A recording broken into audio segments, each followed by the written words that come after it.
2 तारखेला बारामतीत नमो महारोजगार मेळाव्याचा कार्यक्रम आहे। नमो महारोजगार मेळाव्याच्या कार्यक्रम पत्रिकेत पवारांचं नाव नाहीये। सुप्रिया सुळे, अमोल कोल्हे आणि वंदना चव्हाणांचं नाव या पत्रिकेत आहे। या कार्यक्रमाला मुख्यमंत्र्यांसह दोन्ही उपमुख्यमंत्री हजर राहणार आहेत। तर शरद पवारांच्या दौऱ्यात मात्र नमो महारोजगार मेळाव्याचा उल्लेख करण्यात आलेला आहे। योगेश बोरसे आमचे प्रतिनिधी आपल्यासोबत फोन लाईनवरून जोडलेत। योगेश, काय सविस्तर माहिती या नमो महारोजगार मेळाव्यासंदर्भातली? वृषाली, 2 तारखेला बारामतीमध्ये नमो महारोजगार मेळावा या ठिकाणी पार पडतोय आणि या मेळाव्याला मुख्यमंत्री आणि दोन्ही उपमुख्यमंत्री देवेंद्र फडणवीस आणि अजित पवार हे या ठिकाणी उपस्थित असणार आहे।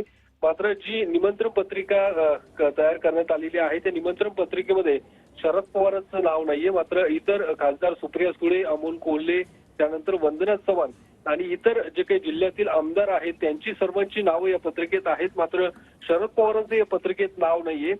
दुसरीकडे शरद पवारांचा जो अधिकृत दौरा आलेला आहे दौऱ्यामध्ये मात्र शरद पवारांनी या कार्यक्रमाचा उल्लेख केलेला आहे। त्यामुळे शरद पवार या कार्यक्रमाला उपस्थित राहणार का हे बघणं महत्वाचं असणार आहे। मात्र जी पत्रिका नमो महारोजगार मेळाव्याची आहे त्या पत्रिकेत मात्र शरद पवारांचं नाव नाहीये। त्यामुळे एकूणच जी काही माहिती आली होती की अजित पवार आणि शरद पवार हे पुन्हा एकदा एकाच मंचावरती येणार या संदर्भात मात्र अद्याप संभ्रम आहे आणि एकूण लोकसभा निवडणुकीच्या पार्श्वभूमीवरती या मेळाव्याकडे विशेष असं लक्ष लागून आहे। कारण बारामतीमध्ये सुनीता पवार आणि सुप्रिया सुळे यांच्यामध्ये लढत होणार अशा पद्धतीची एकदम जवळपास निश्चित मानली जाते। आणि दुसरीकडे हा नमो रोजगार महामेळावा या ठिकाणी होतोय।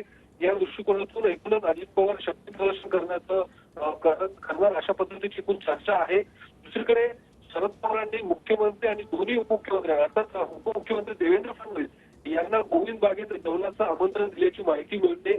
त्यामुळे एकूणच नेमकं राज्याच्या राजकारणात काय सुरू आहे याबाबत राजकीय वृत्तात चर्चा सुरू असल्याचं बोललं जाते।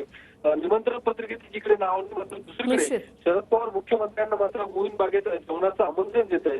त्यामुळे या सगळ्या गोष्टीवरती राजकारणात मात्र चर्चा सुरू असल्याचं पाहायला मिळते। नक्कीच, धन्यवाद योगेश तुम्ही दिलेल्या या माहितीसाठी।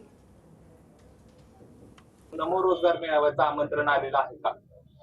अजून तरी नाही मला, अजून तरी या क्षणापर्यंत मला आमंत्रण आलेलं। साहेब फाउंडर आहेत त्या संस्थेचे, साहेबांनी विद्या प्रतिष्ठान सुरू केलेलं आहे। ताई, तुम्ही जर कार्यक्रमाला बोलवलं तर जाणार का? अर्थातच, या राज्याचे एक मुख्यमंत्री आणि 2 उपमुख्यमंत्री येणार आहे। मी स्वागत करायला जाणारच। मी या भागाची लोकप्रतिनिधी आहे, माझी नैतिक जबाबदारी आहे। अतिथी देवो भव असे संस्कार माझ्यावर झालेले आहेत।